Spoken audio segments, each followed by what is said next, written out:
Your Majesty, dear ministers, dear board, dear students, honored colleagues, ladies and gentlemen. I'm very honored to be addressing this distinguished body at the occasion of the annual celebration of the University of Copenhagen. I will be reporting on a topic of growing concern to us all, the current state of the information age, or should I say, the information market, a market for both prime and defective information products. From individual verified facts in accordance with best practice to wisdom of crowds, from singular lies to collective BS and fake news. World Economic Forum recently declared misinformation and digital wildfires as some of the great challenges of our time. I quote, "The global risk of massive digital misinformation sits at the center of a constellation of technological and geopolitical risks, ranging from terrorism to cyber attacks and the failure of global governance." How did we get to this point, riding on the back of the Enlightenment, in which more information, or rather, should I say, knowledge, was envisioned as a boon rather than a bane? Indeed, as British essayist, publisher, playwright, literary, and social critic T.S. Eliot would have it, where is all the knowledge we lost with information?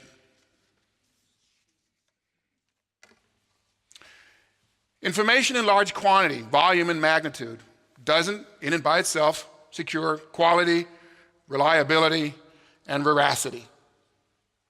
We live in a time with information in abundance, never seen before. By way of example, on the social media, let me quote some numbers for you. Every 60 seconds on Facebook, 510,000 comments are posted, 293,000 status updates, and 136,000 photos are uploaded. More than 5 billion pieces of content are shared daily.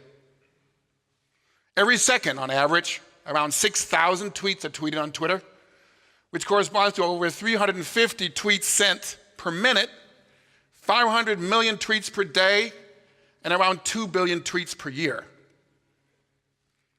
300 hours of video are uploaded to YouTube every minute. Almost 5 billion videos are watched on YouTube every single day. But just because we have more information, we don't necessarily become the wiser. As American comedian Joey Novick once said, the information in the world doubles every day. But what they don't tell us is that our wisdom is cut in half at the same time. Already back in 1971, and believe it or not, I was 1 year old at that time, Nobel Prize laureate in economics Herbert Simon prophetically noted about the information age to come. In an information-rich world, the wealth of information means the dearth of something else, a scarcity of whatever it is that information consumes. Now, what information consumes is rather obvious. It consumes the attention of its recipients. And here we have it, between information and attention. Economics is much about the allocation of valuable resources. 2 items to note. Attention is a very limited resource. After all, there is only 24 hours in a day. And attention is at the same time the prime asset. But attention, it doesn't aggregate. You can't save it for a rainy day. It's a zero-sum game when you use it. Paying attention to one thing, you don't pay attention to another, and we don't multitask very well, although of course we often claim otherwise. Add to that attention does not follow a normal distribution. It's distributed online in accordance with power laws. A few actors have far the bulk of all attention available, and the rest must fight for whatever is left out in the tail of this power law distribution. It's like Thomas Piketty's The Capital, really. 1% of the world's population owns 50% of all we have. And then, of course, the 99% must fight for whatever is the remaining 50%. 95% of all online traffic is between 5 actors, and we all know who they are: Facebook, Google, Twitter, YouTube, Instagram, and then everybody else must fight for whatever is left once they've been at the table. And one more thing, the big ones tend to get bigger. What does Facebook do? They buy Instagram. What do Twitter, what do Google does? They buy YouTube. And so it goes. But in all this, a problem arises. The information market does not seem to be an efficient market. Former chairman of the Federal Reserve of the United States, Alan Greenspan, was for a while during the 2000s a strong voice for what just Soros later labeled market fundamentalism. The idea is that the free and unregulated financial markets provide the best conditions for growth, wealth, and will thus play pivotal roles in solving grand societal and economical challenges. Along with the idea came a suggestion that every laissez-faire market and the self-interested and utility-maximizing institutions and actors was efficient in the sense that incorrect pricing of products or services would self-correct given the liquidity of the market. See, the self-regulating effect would eventually put the market in an equilibrium state in which only the financially sound and healthy products, companies, and services would survive. Hence, the free markets would, in and by themselves, provide the close to ideal conditions of growth and wealth without bubble formation and other financial nastiness.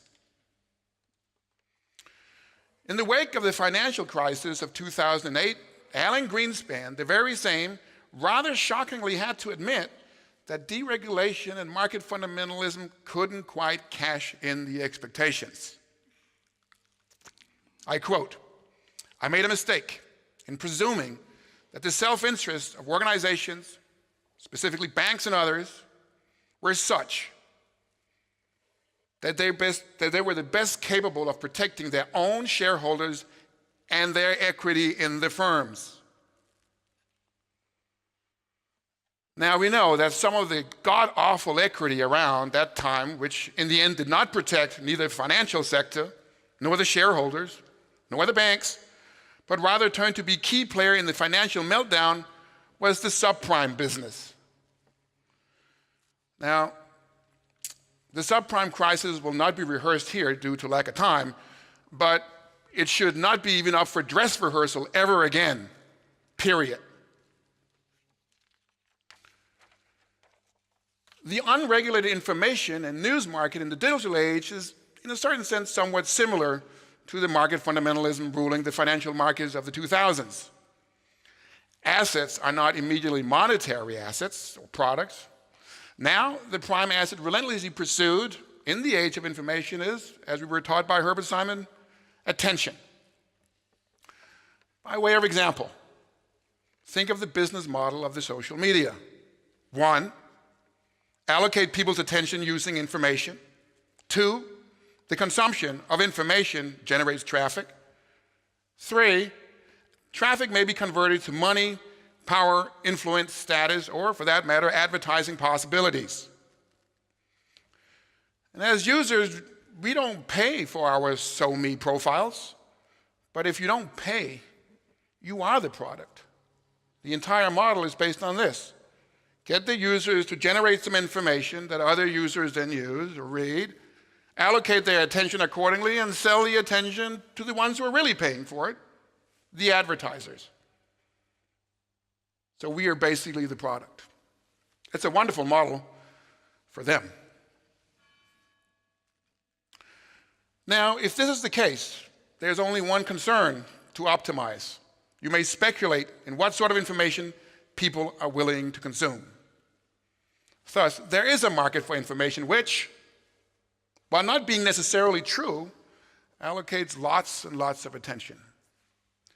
And since we here like knowledge, I have to disappoint you all by telling you that whatever is true is not necessarily viral, and whatever is viral is not necessarily true.